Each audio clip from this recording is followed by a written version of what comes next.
Come from a broken, a fractured, but your biological moms and dads today, they're not together, and you come from what we would call like the broken family. Anybody in here?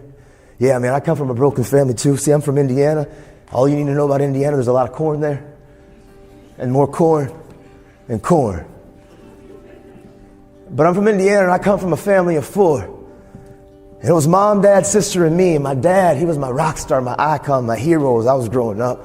The thing about my pops is that he was real and he was raw. He was always so uncut with me, man. When I was a young man growing up, he was that iconic role model that I looked up to. And the thing about my pops, though, he never sugarcoated nothing. I remember in the 3rd grade, he said, Nathan, it's a dog-eat-dog world. I'm in the 3rd grade. I'm like, dude, what do you mean? He said, Nathan, you can go through middle school if you want to, and you can cut corners, and you can do just enough to get by, and you can use your personality and your charisma, and you can take the handouts from everybody around you, and you'll make it through middle school, and you can make it through high school. But one day, son, if you turn around and you don't take control of your life and work hard, make good choices, and value the people around you, you'll turn around one day and you'll have nothing. But if you build it, nobody can take it from you. My dad was always trying to get me to take control of my life. I remember as I got a little bit older, I wanted to start playing basketball going into the 7th grade.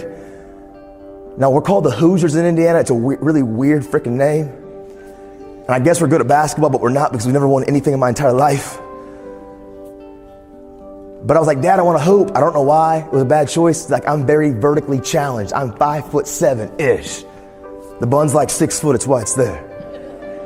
I was like, Dad, let's play ball, right? And I said, I don't come from a lot of money at all. We don't come from hardly any money at my house when I grew up from my parents.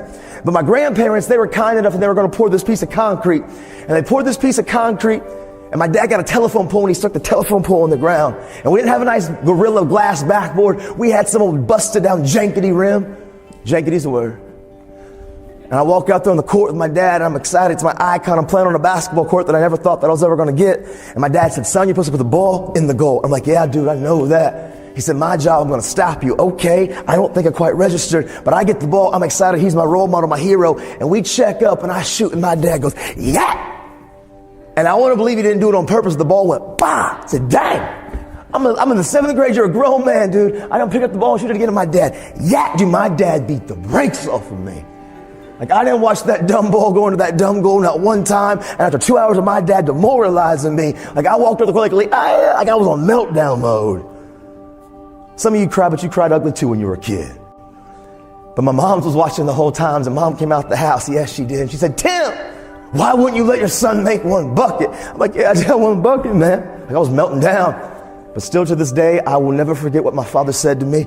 Because he looked at me with the most serious but calm tone of voice, and he looked me directly in my eyes, and he said, my son, he's never going to be the most gifted. He will never be the most talented. He will never probably be the most qualified. There will always be people in his life that are more gifted, more talented, and more qualified. But I need my son at a young age to know he doesn't need to compare himself to anybody. I don't care how gifted and talented and qualified everybody else is. Hard work works, and hard work can outwork gifted and talented and qualified people. I need my son to understand as he's chasing his dreams and his goals, there's always going to be adversity and objects and obstacles keeping him from reaching the goals in his life. I need my son to learn to see the problem, identify the problem, and solve the problem. Giving up won't be in his mouth. It doesn't matter what he has or what he doesn't have. It doesn't matter where he comes from or where he doesn't come from. My son will not have I quit in his mouth.